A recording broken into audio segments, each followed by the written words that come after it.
Hi, I'm Kilian and thank you for accepting this interview for Radio Normandie Rock and United Rock Nation.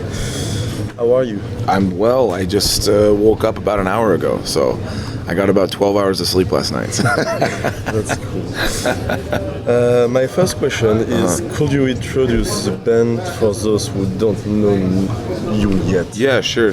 So my name's Jesse. I sing in a band called Stick to Your Guns. We're from Southern California. This is our first time playing this festival. We're like a melodic, metallic, hardcore band. And yeah, we're pretty straightforward in that sense, and we tend to sing about things that are important to us, such as social or political issues of the world. Okay. Yes. How was the band names was chosen? Oh man. So I turned 36 this year. The band started when I was 16 years old, so we've been 20 years. So I don't know if I even remember how it came to be, but I mean it's a pretty. Do you have the saying in French? Stick to your guns. Yeah. This is like a saying that we have in America, I guess. So it's a pretty common saying back there. So I don't know. It seemed fitting for us. Okay. How did you live through the pandemics? Did it have an impact on you, on the band? Sure. At first, I really enjoyed it. I know I'm maybe not supposed to say that, but our band tours so much, constantly, and that was taking a toll on my mental health, I guess. Always touring. So when I was forced to stop, and everybody was forced to stop, at first it felt like a relief. Yeah.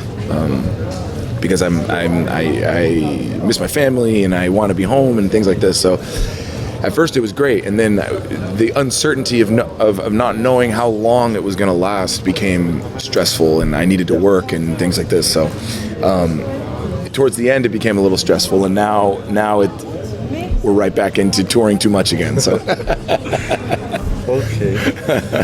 The Migrant is your last release track on the beginning of this year. Sure. Can you explain us why the title? It's for a new album. Spectre. Yeah. I guess the title is just supposed to represent the things that we as people are afraid of, and I think that a lot of the times we're told to be afraid of these things, and that we shouldn't educate ourselves on certain things, and we shouldn't look into certain things ourselves. We're just told, stay away from that. That's bad for you. And so it's always this idea of there being a ghost around, and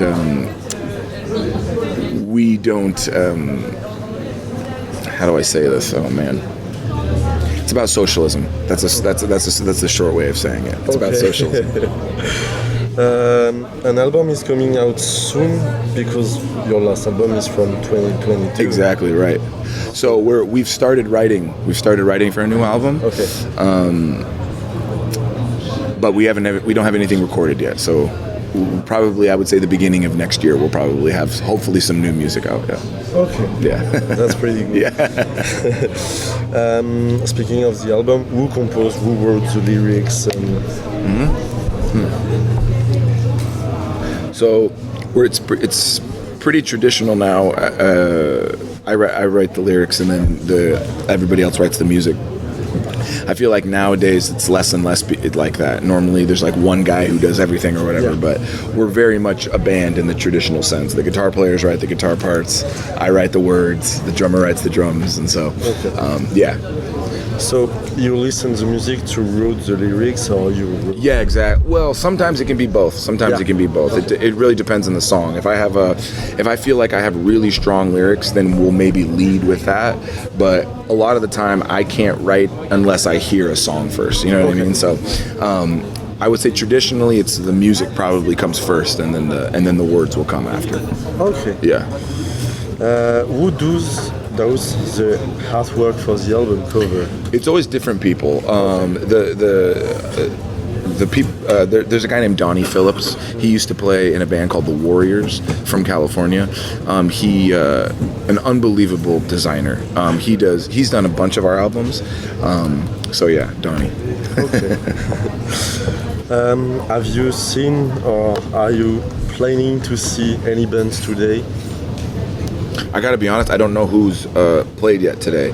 Normally when a festival gets announced, there's the poster and it has all the bands on it and I get so excited. But then I come to the festival and I find out it's over 3 days and all of my friends that I thought I was gonna see are all playing different days besides the one I was.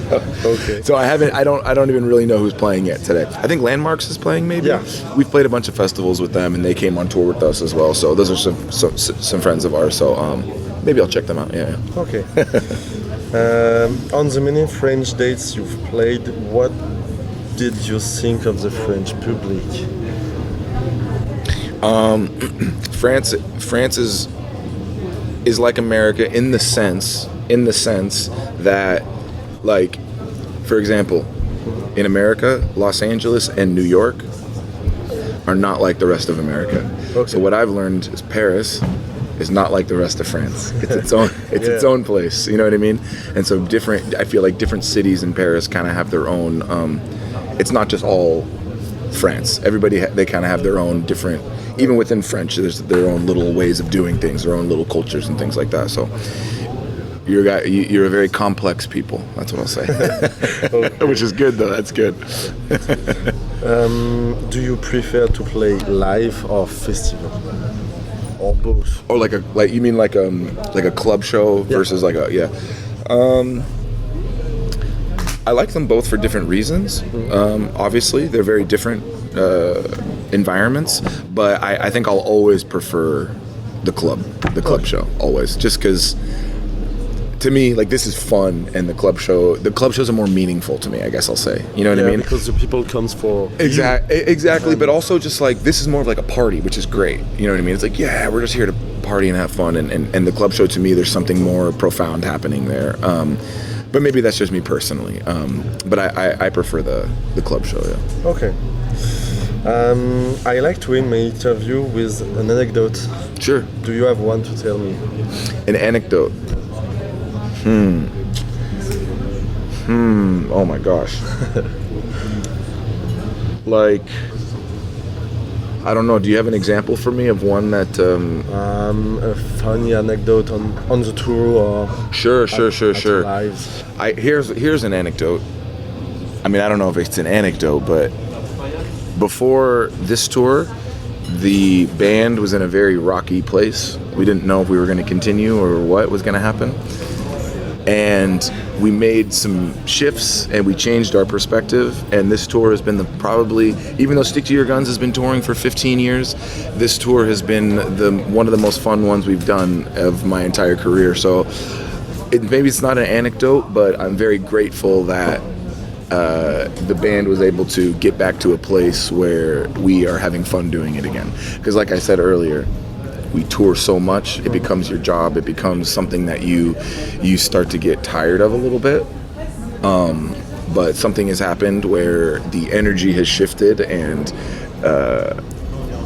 we have fallen back in love with it after doing it for so long, you know. So I don't know if that's an anecdote, but I'm trying. I guess all I want to do is express my gratitude for that. So Yeah. Okay. I appreciate you, brother. So thank you very much for giving me your time, Of course. and see you on stage tonight.